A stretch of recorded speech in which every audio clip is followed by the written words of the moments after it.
What is that noise? Sounds like a cross between a turkey calling and a duck with a rock in his throat. Sharper than a knife. Steel.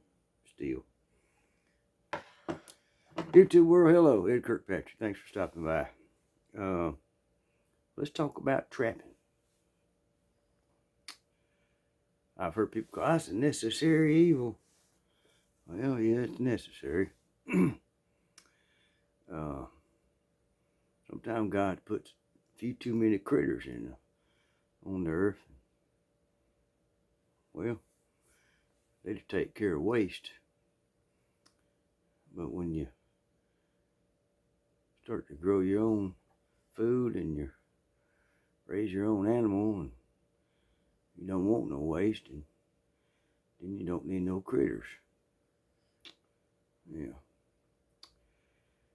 I know people say, oh, we trap them poor animals and kill them, and oh, geez. Well, you kill that chicken and eat it, and you kill that cow and eat it, and on and on and on. So, yeah, trapping. You just gotta do it sometime. And I'm an experienced old trapper. Yeah, I am.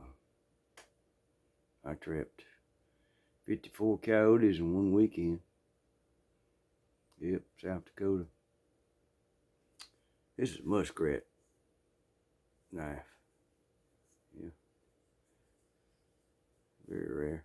So just get a muskrat out with it. I caught 242 muskrat on a little lake here one year. They were doing damage to the seawalls, tunneling under and collapsing them.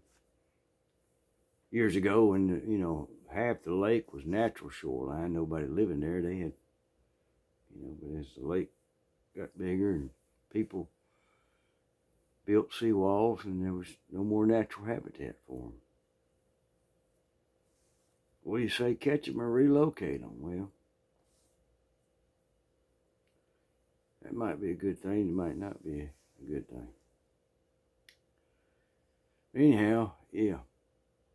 Oh, this is great for skinning beaver too. I don't know if y'all ever messed with a beaver before, but it ain't like a deer where you can get, just right and strip that skin off, or a rabbit or a squirrel. The hide ain't coming off a beaver. You got to sit there and cut through the fat muscle layer and slowly pull it off. Yeah. We hooked an old Ford 8N tractor to a beaver hide one time with a golf ball. We're going to pull it off like you do a deer. Cut the beaver slap in half. Yep. Speaking of beavers, well, before I go with the beavers, I just want to say that I'm getting ready to get back into trapping mode. And to be a really good trapper, you have to live it and breathe it every day. Yeah, you do. It ain't one of them things you can put in, okay, I've got 2 hours a day, and I'm going to devote 2 hours every day to trapping. Well, you can do that, and you'll have a little bit of success, but if you really want to trap, you got to get out there and donate your life to it, basically. Yeah, you can do. I remember one time getting to the beavers here. Yeah. Oh, a guy called me up. Had beavers eating his trees. He lived in a cove on the lake. And he was just tearing his trees up. And went out there and looked. And it's kind of hard to figure out where these dang beavers was coming in and out the property to eat his trees up. Anyway, I offered him a deal, you know. I said, I'll trap these beavers, uh, you know, for 2 weeks for $1,000. He said, oh, no, there probably ain't one or two beavers. No, I said, well, we can do this. I can charge you $200 a beaver, but you need to give me access for a month. I'll do that. So that's how I wrote up the contract. $200 a beaver, payable at the end of the month, and 1 month free access to property. Well, set traps around the trees that they was eating. They would go off, but wasn't getting any beavers.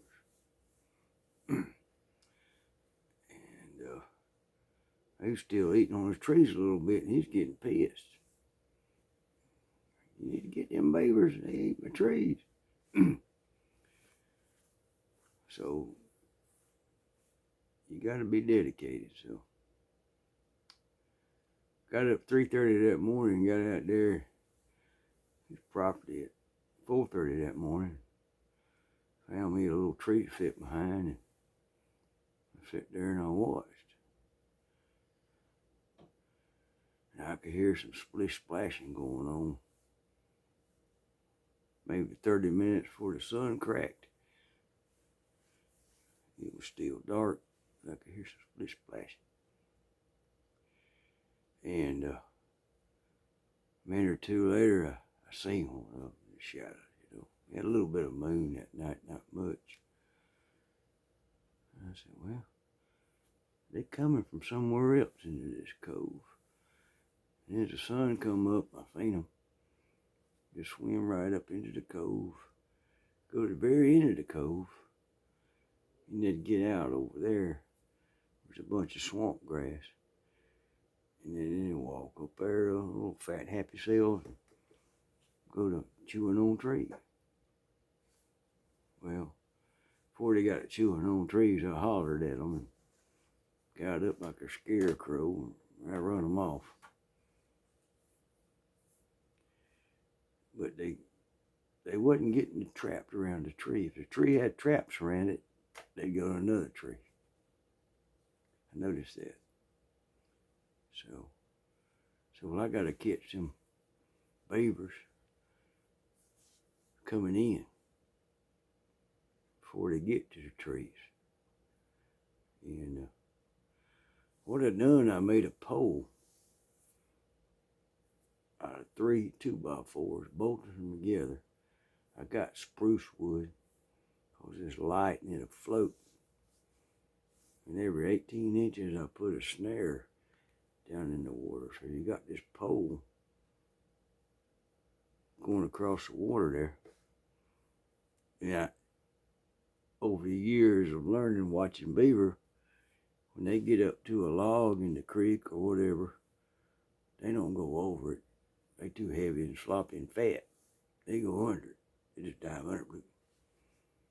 So I call that thing a dive pole. So I knew when the beavers come in and seen that pole, they dive down. When they dive down, their neck got hung on the snare. Yep. That poor old fella there, he went out of town too. It was just around Thanksgiving. I seen him a picture too with the beavers on his back deck, you know, and he said, well, I need a little more proof than that, because I done caught 3. He was in for $600. And so I'll tell you what, I can cut the tail off, put it in your grill. I said, the flies ain't gonna get it. You ain't gotta worry about that on beaver tail. It's all right. Well, before it was over with, I put 18 tails in that grill. Got to where you couldn't hardly close the grill. And anyway, he wished he'd have took the $1,000 deal. instead of $200. That dive pole worked real good.